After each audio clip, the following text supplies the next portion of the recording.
र यसलाई अझ व्यवस्थित र मर्यादित गर्ने र कानुन अनुसार उहाँहरूले पाउने सुविधाहरू ती देशमा पुर्याउनका निमित्त पनि यसबाट सहयोग हुन्छ भन्ने मलाई लाग्छ।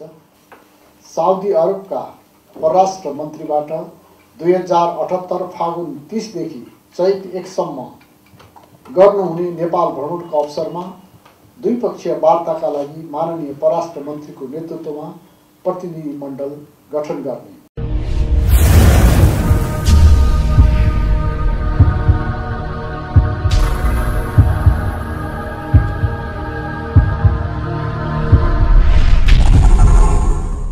बन्चरे डाँडा ल्यान्डफिल साइटमा देखिएका स्थानीय समस्या समाधान गर्ने सन्दर्भमा विगतमा भएका प्रतिबद्धताहरू कार्यान्वयन गर्न नेपाल सरकार प्रतिबद्ध प्रक्रियाशील रहेको। बन्चरे डाँडा ल्यान्डफिल साइटमा फोहोर व्यवस्थापन तथा साइट सञ्चालन गर्दा त्यसबाट हुने वातावरणीय प्रभावको मूल्याङ्कनको आधारमा मानव जीवन, पशु पंक्षी, जीव जन्तु, वनस्पतिमा पर्ने प्रभाव न्यूनीकरण गर्न आवश्यक सबै उपाय अवलम्बन गर्दै फोहोरको वैज्ञानिक व्यवस्थापनका लागि सम्बन्धित निकायबाट अविलम्ब आवश्यक कार्य प्रारम्भ गर्न र पहुँच सडकको निर्माण तथा स्तर उन्नति गर्न सम्बद्ध निकायलाई निर्देशन गरिएको।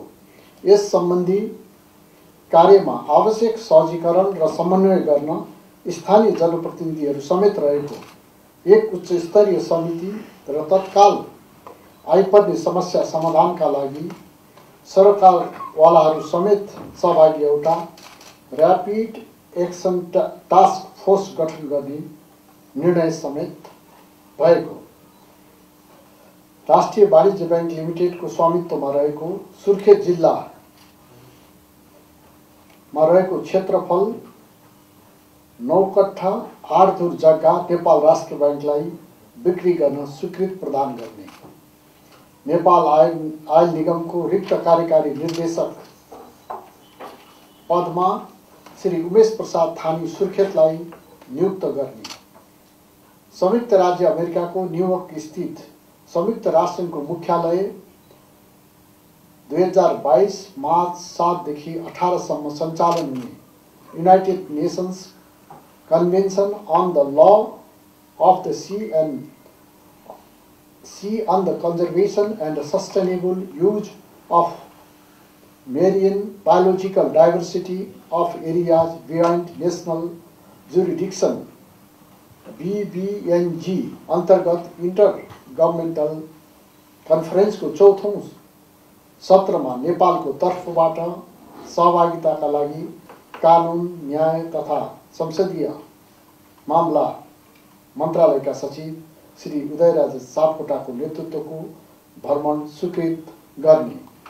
बंगलादेशको ढाकामा आगामी 8 देखि 11 मार्च 2022 मा आयोजना हुने 36 session of the FAO regional conference on Asia and पेसिफिकमा सहभागी हुन कृषि तथा पशुपक्षी विकास मन्त्रालयका सचिवको नेतृत्वको प्रतिनिधि मण्डललाई स्वीकृति दिने।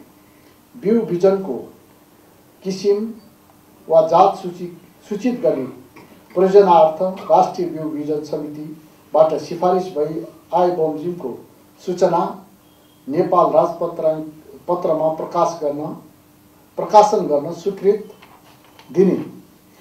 सरकार G2G विधि अन्तर्गत भारत सरकारसँग हस्ताक्षर भएको समझदारी पत्रमा भएको व्यवस्था बमोजिम जोइन्ट स्टीयरिङ कमिटीमा सहभागी हुन नेपालको तर्फबाट कृषि तथा पशुपक्षी विकास मन्त्रालय, कृषि विकास महाशाखा सहसचिवको नेतृत्वमा टोली गठन गर्ने तथा मल खरिद गर्ने निकायको रूपमा कृषि सामग्री कम्पनी लिमिटेडलाई तोक्ने। साउदी अरबका परराष्ट्र मन्त्रीबाट 2078 फागुन 30 देखि चैत 1 सम्म गर्नुहुने नेपाल भ्रमणको अवसरमा द्विपक्षीय वार्ताका लागि माननीय परराष्ट्र मन्त्रीको नेतृत्वमा प्रतिनिधि मण्डल गठन गर्ने।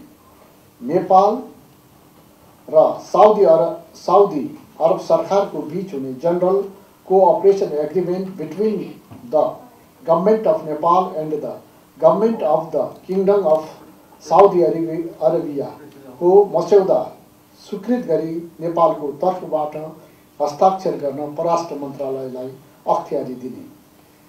2078 चैत्र 14 गते संयुक्त राज्य अमेरिकाको न्युयोर्कमा हुने government consultation on the Stockholm +50 LDC engagement strategy preparatory meeting सम्बन्धी कार्यमा सहभागी हुन सचिव डाक्टर प्रेम नारायण कणेललाई स्वीकृति दिने।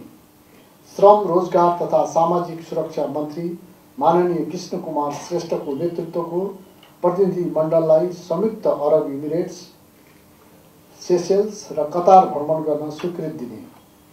तुलसीपुर उपमहानगरपालिका र स्पेनको बिलओ नगर परिषद बीच भगनी सम्बन्ध कायम गर्न स्वीकृति प्रदान गर्ने।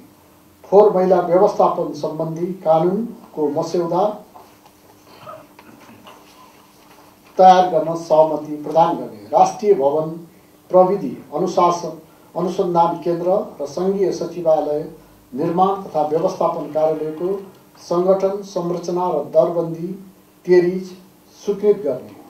पत्रकार दुर्घटना बीमा व्यवस्थापन पहिलो संशोधन निर्देशिका 2078 स्वीकृत गर्ने। वन्य जन्तु मैत्री पूर्वाधार निर्माण निर्देशिका 2078 स्वीकृत गर्ने। निजामती कर्मचारीका सन्तानलाई शैक्षिक प्रोत्साहन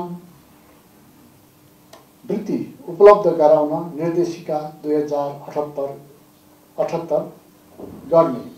औद्योगिक व्यवसाय नियमावली 2078 स्वीकृत गर्ने। सार्वजनिक खरिद 11औं संशोधन नियमावली 2078 स्वीकृत गर्ने। साउदी अरबको विदेश मन्त्रीको कुरा गर्नुभयो। अहिले हामी हाम्रो देशलाई संसारमा हामी चिनाउन चाहन्छौँ। यसको हामीले जुन प्रणाली अवलम्बन गरिरहेका छौँ, जसरी जनताको हितमा यो सरकार केन्द्रित छ, यो कुरालाई हामी विश्वलाई चिनाउन पनि चाहन्छौँ र विश्वबाट आपसी सहयोग, सद्भाव, अभिवृद्धि गर्न चाहन्छौँ। त्यसैको श्रृङ्खलाको रूपमा यो भ्रमणहरू हुन लागिरहेको छ। जहाँसम्म हाम्रो लेबर मिनिस्टरको, श्रम मन्त्रीजीको भ्रमणको कुरा छ, हामीले वास्तवमा यति सुन्दर देश छ, यति सम्भावनाले युक्त देश छ, हामीले हाम्रा युवा जनशक्तिलाई स्वदेशमै रोजगारी उपलब्ध गराउनु पर्ने र त्यो अवसर हामीले गराउनुपर्छ। त्यस दिशामा हाम्रो सोच केन्द्रित हुनुपर्छ। तथापि पनि धेरै हाम्रा ऊर्जाशील युवाहरू विदेशमा हुनुहुन्छ। उहाँहरूकै हितसँग सम्बन्धित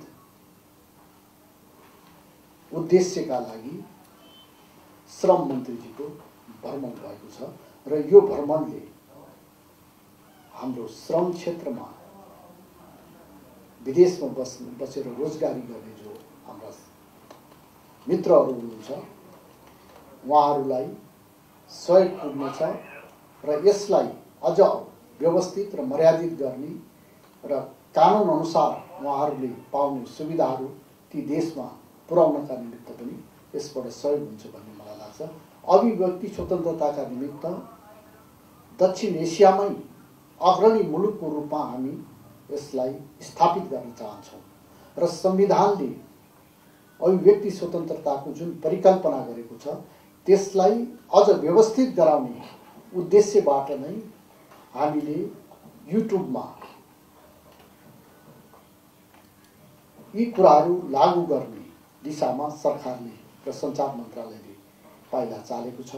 यसले नियन्त्रण गर्ने, यसलाई जसरी व्याख्या गरिएको छ त्यो होइन, यसलाई नियन्त्रण गर्न होइन, नियमन गर्न र अरू प्रभावकारी र व्यवस्थित गर्नका निमित्त यो नियम चाहिँ लागू गरेको छ र यो नियम लागू भइसकेपछि मलाई लाग्छ अभिव्यक्ति स्वतन्त्रतालाई व्यवस्थित प्रभावकारी र अझ समृद्ध बनाउनका निमित्त यसले योगदान गर्नेछ र तपाईहरूको पनि अब यसमा हामीले 5 लाख रुपैयाँको कुरा गरेका छौँ। हामी छलफल गरेर यसलाई यसको रकमको बारेमा हामी छलफल गर्न सक्छौँ। तर यो बाटोमा नगइकन हामीले प्रेस जगतको जुन अभिव्यक्ति स्वतन्त्रता छ त्यसलाई मर्यादित बनाउन सक्दैनौँ। हामी सभ्य सुन्दर समाज निर्माण गर्न चाहन्छौँ र त्यो दिशामा यो पाइला अगाडि बढेको कुरा म निवेदन गर्न चाहन्छु। अघिल्लो सरकारले जुन चाहिँ होइन प्रेसलाई होइन अघिल्लो सरकारले प्रेसलाई चाहिँ अङ्कुश लगाउनलाई विभिन्न नियम कानुनहरू ल्याएको भन्ने हामीले सुनेको थियौँ होइन। त्यो नियम कानुनहरूलाई के गर्नुहुन्छ? परिमार्जित गर्नुहुन्छ जस्तो जस्तै गर्नुहुन्छ?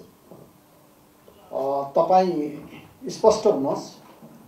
अभिव्यक्ति स्वतन्त्रता यो सरकारको प्रथम प्राथमिकतामा पर्दछ र अभिव्यक्ति स्वतन्त्रतालाई सङ्कुचन गर्ने कुनै पनि नियम कानुन हामीले ल्याउँदैनौँ र त्यस किसिमका नियम कानुन छन् भने त्यसलाई हामी